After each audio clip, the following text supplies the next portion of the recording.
Doctor inspector ಕಾಲೇಜಿಗೆ chief ಎಲ್ಲ ಡಾಕ್ಟರ್ಗಳು ಫ್ರೀ ಆಗಿದೆ. நம்ம கவர்மெண்ட் ஹாஸ்பிட்டலில் இந்த கம்ப்யூட்டர் ஆப்ரேட்டர்ஸ் இருக்காங்க, சீட் கொடுக்குறாங்க. அவங்கெல்லாம் வந்து சாதாரண வேலைகள் இருக்காங்க. இதனால் வந்து பார்த்தீங்கன்னா பின்னாடி பாருங்கள் 2 மணி நேரமாக நிற்கிறாங்க ஜனங்க, சீட் கொடுக்க ஆள் இல்லை. பேஷண்ட்டுக்கு இவ்வளோ நேரமாக காத்துருந்தா எப்படி உடனடியாக அவங்க வேலையில் எடுக்கணும்னு சொல்லி கேட்குறாங்க. 2018ರಲ್ಲಿ ನಾವು ಜಾಯ್ನ್ ಆಗಿದ್ದೀವಿ. ಏನಾಗಿತ್ತು ಡೇಟಾ ಎಂಟ್ರಿ ಆಪ್ರೇಟರಾಗಿ ನಮ್ಮನ್ನು ನೇಮಕ ಮಾಡಿಕೊಂಡ್ರು 2017 ಆಗಸ್ಟಲ್ಲಿ. ಇದುವರೆಗೂ ನಾವು ಇಲ್ಲೇ ಕರ್ತವ್ಯ ನಿರ್ವಹಿಸ್ಕೊಂಡು ಬರ್ತಿದ್ವಿ. 3 ಹಾಸ್ಪಿಟ್ಲ್ ಇದೆ ನಮ್ಮ ಇಲ್ಲಿ KGF ತಾಲೂಕಲ್ಲಿ. Women child, general hospital, AD hospital. 3 ಹಾಸ್ಪಿಟ್ಲಿಗೆ ಸೇರಿ 5 ಜನನ ಡೇಟಾ ಎಂಟ್ರಿ ಆಪ್ರೇಟರಾಗಿ ನೇಮಕ ಮಾಡ್ಕೊಂಡಿದ್ದೀವಿ. ಈ ಹಾಸ್ಪಿಟಲ್ ಪ್ರಾಜೆಕ್ಟ್ ಅಂತ ಹೇಳ್ತಿತ್ತು. ಈಗ ಏನು ಮಾಡಿದ್ದಾರೆ ಅಂದರೆ, ಮೊನ್ನೆ 30ನೇ ತಾರೀಕಿಗೆ ಏಕಾಏಕಿಯಾಗಿ ಲೆಟರ್ ಕೊಟ್ಟಿದ್ದಾರೆ. 5 ಜನ DOSನ ರಿಲೀವ್ ಮಾಡಿಬಿಟ್ಟು ಒಬ್ಬರು ತಗೊಳ್ಳಿ ಯಾರನ್ನಾದರೂ ಅಂತ ಹೇಳ್ಬಿಟ್ಟು. ಲೆಟರ್ ಕೊಟ್ಟಿಲ್ವಾ, ಸೈನ್ ಮೇಲ್ ಬಂದಿಲ್ಲ, ಮೇಲ್ ಮೇಲಲ್ಲಿ ಬಂದಿದೆ.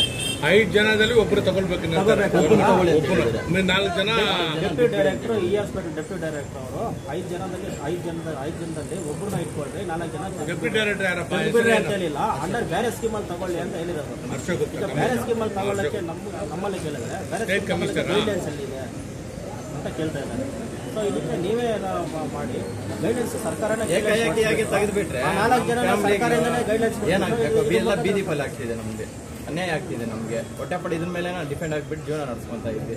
ಬೇರೆ ಕಡೆಯಿಂದ ಬಂದುಬಿಟ್ಟು ಇಲ್ಲೇ ನಾವು ನೆಲವರ್ಸಿ ಆಗಿಬಿಟ್ಟು ಬಂದುಬಿಟ್ಟು ಈ ಕಡೆ ಸೆಟ್ಲ್ ಆಗಿಬಿಟ್ಟಿದ್ವಿ. ಈಗ ನಮಗೆ ಏಜ್ ಲಿಮಿಟು ದಾಟಿಬಿಟ್ಟಿದೆ. ಬೇರೆ ಕಡೆ ಕಂಪ್ನಿಗೆ ಹೋಗ್ಬೇಕಂತ ಹೇಳಿದ್ರು ಏಜ್ ಕೇಳ್ತಾರೆ. ಏನಪ್ಪ ನೀ ಏಜು ಎಷ್ಟಾಗಿದೆ, 30 ದಾಟಿದ್ದಾರೆ. ಯಾವ ಕಂಪ್ನಿ ಆಗಲಿ ಅಕ್ಸೆಪ್ಟ್ ಮಾಡಲ್ಲ, ನಮ್ಮನ್ನು ರಿಜೆಕ್ಟ್ ಮಾಡ್ತಾರೆ. ಏಕಾಏಕಿಯಾಗಿ ಬೀದಿಗೆ ಬಿಟ್ಬಿಟ್ರೆ ನಾವೆಲ್ಲಿ ಹೋಗಬೇಕು? ಇದರಿಂದ ನಮಗೆ ಇದಕ್ಕೆ ನಮ್ಮ ಸಹಾಯ ಬೇಕಿದೆ. ದಯವಿಟ್ಟು ಸರ್ಕಾರಕ್ಕೆ ಮನವಿ ಮಾಡ್ಕೊಳ್ಳೋದು ಏನಂದರೆ, ನಮ್ಮನ್ನು ಯಾರನ್ನೂ ತೆಗಿಬೇಡಿ. ಏನು ಕೊಟ್ಟಿದ್ರೆ ಅದೇ ಇದರಲ್ಲಿ ಮುಂದುವರಿಸಿ ನಮ್ಮನ್ನು. ಇಲ್ಲ ಬೇರೆ ಯಾವುದಾದ್ರು ಆಲ್ಟರ್ನೇಟ್ ಮಾಡಿ ಕಾಂಟೆಂಟ್ ಬೇಸರ್ ಗ್ರೂಪ್ ಇದರಲ್ಲಿ ಯಾವುದ್ರಲ್ಲಾದರೂ ಹಾಕಿ ನಮ್ಮ ಜೀವನದ ಮೇಲೆ ಹೊಟ್ಟೆ ಹೊಡಿದಾರ ನಾವು ಮುಂದುವರಿಸಬೇಕಂತ ಕೋರ್ಕೊಳ್ತೀವಿ.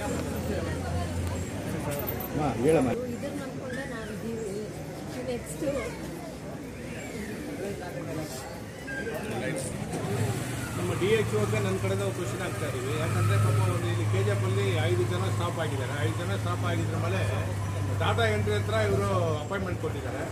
2017 ಕೊಟ್ಟಿದ್ದಾರೆ. ಒಂದು ಆಲ್ಟರ್ನೇಟ್ ಬೇಕು. ನೀವು ಗೌರ್ಮೆಂಟ್ ಸ್ಟಾಪ್ ಮಾಡ್ತೀರಾ ಬಿಟ್ಟರೆ ನಿಮ್ಮ ಮೇಲೆ ಡಿಪೆಂಡ್ ಆಗ್ಬೋದು. ಒಂದು ಆಲ್ಟರ್ನೇಟ್, ಯಾಕಂದರೆ ಅವ್ರ ಫ್ಯಾಮಿಲಿ ಇಲ್ಲಿಂದ 2017 to 8 years 9 years ಕೆಲಸ ಮಾಡ್ತಾರೆ.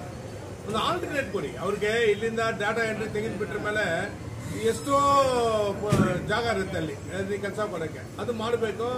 ಶ್ರೀನಿವಾಸು ಹೆಲ್ತ್ ಡೈರೆಕ್ಟರ್ ಅಕ್ಷತ್ ಗುಪ್ತಾ ಮಾಡಬೇಕು. ಇದು ಬಿಟ್ಟರೆ ಇಮ್ಮಿಡಿಯಾಗಿ 1100 ಜನ ತೆಗೆದಾಕಿಬಿಟ್ಟಿದ್ದೀರಾ.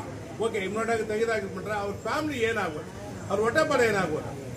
ಇಲ್ಲಿ ಒಂದು ಪಾಪ ಲೇಡೀಸ್ ಇದ್ದಾರೆ, ಅಳ್ತಾರೆ ಅವರು. ಯಾಕೆ ಹಿಂಗೆಲ್ಲ ಮಾಡಿದ್ರೆ ಯಾವ ಥರ ನ್ಯಾಯ ಇದೆ? ಇದು ಹ್ಯೂಮನ್ ರೈಟ್ಸ್ ವೈಲೇಷನ್ ಇಲ್ಲ. ಅದು ಒಬ್ಬನು ತೆಗಿಯೋದೇ 100% ಹ್ಯೂಮನ್ ರೈಟ್ಸ್ ವೈಲೇಷನ್. ಅವನಿಗೂ ಇಂಟಿಮೇಷನ್ ಎಲ್ಲ ಏನಿಲ್ಲ. ಇಮ್ಮಿಡಿಯಾಗಿ ಏಕ್ದಮ್ ಹಂಗೆ ತೆಗಿತೀರಾ ನೀವು.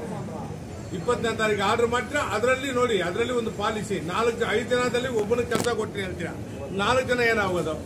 30ನೇ ತಾರೀಕು ಆರ್ಡರ್ ಮಾಡಿದ್ದೀರಾ. ಅದು ಮಿಡ್ ನೈಟ್ 9 ಗಂಟೆಗೆ ಆರ್ಡರ್ ಆಗಿದೆ. ಇಲ್ಲಿ ಶ್ರೀನಿವಾಸ ಇದ್ದಾರೆ DHO. ಇಲ್ಲಿ ಎಷ್ಟೆಷ್ಟು ಅನ್ಯಾಯ ಆಗ್ತದೆ ಡಿಸ್ಟಿಕ್ ಅಲ್ಲಿ, ಅದೆಲ್ಲ ಅವ್ರಿಗೆ ಗೊತ್ತು. ಅವ್ರಿಗೆ ಇಲ್ಲಿ ಎಲ್ಲ ಕಡೆ ಇಲ್ಲಿ KGF ಅಲ್ಲಿ ಇದು ಆಲ್ಟರ್ನೇಟ್ ಕೊಡಿ ಇವ್ರಿಗೆ. ಇಲ್ಲಿ ಜನ ನೋಡಿ ಡಾಟಾ ಎಂಟ್ರಿ ಆಗಿಲ್ಲ. 2 ಅವರಿಂದ ಇಲ್ಲಿ ಕಾಯ್ತಾ ಇದ್ದಾರೆ ಜನ. ಡಾಟಾ ಎಂಟ್ರಿಗೆ 2 ಅವರಿಂದ ಪಾಪ ಜನ ಇದು ಕೊಡೋಕ್ಕೆ, ಆ ಚೀಟಿ ತಗೊಳಕ್ಕೆ 3 ಅವರ್ ಆಗುತ್ತೆ. ಇದೆಲ್ಲ ಮಾಡ್ತಾ ಇರೋದು ನ್ಯಾಯ ಅಲ್ಲ. ಪಾಪ ನನಗೆ ಇವರು ಕರ್ಸಿದ್ದಾರೆ ಸರ್, ಹಿಂಗೆ ಅನ್ಯಾಯ ಆಗ್ತಾ ಇದೆ ನಮ್ಮ ಜನ. ಇದು 101% ನನ್ನ ಕಡೆದ ಕ್ವಶನ್ ರೇಸ್ ಮಾಡ್ತೀವಿ. DHO ಶ್ರೀನಿವಾಸ್ ಕಡೆದ ಇವರು ಕರ್ಕೊಂಡು ಹೋಗ್ತೀವಿ. ಇಲ್ಲಿ ಆಲ್ಟರ್ನೇಟಿವ್ ಎಷ್ಟೋ ಕಾಂಟ್ರಾಕ್ಟ್ ಇಲ್ಲಿ ಕೊಟ್ಟಿದ್ದಾರೆ ಜನರಲ್ ಹಾಸ್ಪಿಟಲ್ ಅಲ್ಲಿ. 70 ಜನ ಮೇಲೆ ಕೆಲಸ ಮಾಡ್ತಾರೆ. 75 ಮಾಡ್ಕೊಳ್ಳಿ, 5 ಜನ ಎಕ್ಸ್ಟ್ರಾ ಸೇರಿಸ್ಕೊಳ್ಳಿ, ಒಳ್ಳೇದಲ್ಲ ಅದು. ನನ್ನ ಮುಖಾಂತರ ಕೇಳ್ತಾ ಇದೀವಿ, ಇಬ್ರು ಹೊಟ್ಟೆ ಹೊಡೆಯಕ್ಕೆ ಹೋಗ್ಬೇಡ. ಪಾಪ ಅವ್ರ ಫ್ಯಾಮಿಲಿ ಇದೆ, ಏನೋ ಸ್ಯಾಲರಿ ತಗೊಳ್ತಾ ಇದಾರೆ, ಫ್ಯಾಮಿಲಿ ಬದುಕ್ತಾ ಇದಾರೆ. ಅದು ಹಂಗೆ ಕಂಟಿನ್ಯೂ ಮಾಡಬೇಕು. ನನ್ನ ಮುಖಾಂತರ ಕೇಳ್ತಾ ಇದೀವಿ. ಹರ್ಷ ಗುಪ್ತಾ ಸ್ಟೇಟ್ ಹೆಲ್ತ್ ಕಮಿಷನರು, ಬೇಕಂದ್ರೆ ನಾನು ಮಾತಾಡ್ತೀನಿ.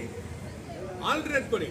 ಇಲ್ಲಿ 85 ಜನ ಕಾಂಟ್ರಾಕ್ಟ್ ಇಲ್ಲಿ ಕೆಲಸ ಮಾಡ್ತಾರೆ, 5 ಜನ ಸೇರಿಸ್ಕೊಂಡು ಮಾಡಿ. ಒಬ್ಬರದ್ದು ಕೆಲಸ ಕೊಟ್ಟು ಹೇಳ್ತಿರಲ್ಲ, ಅದು ಒಬ್ಬರಲ್ಲ, 4 ಜನ ಎಕ್ಸ್ಟ್ರಾ ಬೇರೆ ಕಡೆ ಶಿಫ್ಟ್ ಮಾಡಿಕೊಂಡು ಮಾಡಬೇಕು. ನನ್ನ ಮುಖಾಂತರ ಕೇಳ್ತಾ ಇದೀವಿ. ಜೈ ಹಿಂದ್, ಜೈ ಕರ್ನಾಟಕ.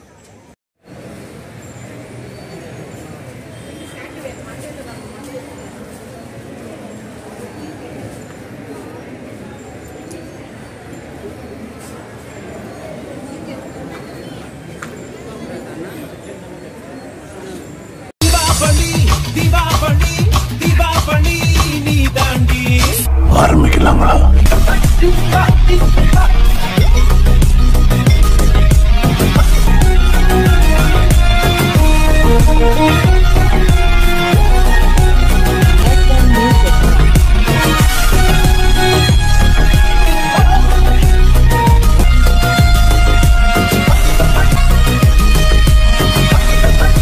தரம் என்றும் நிரந்தரம், தரம் என்றும் நிரந்தரம், தரம் என்றும் நிரந்தரம்.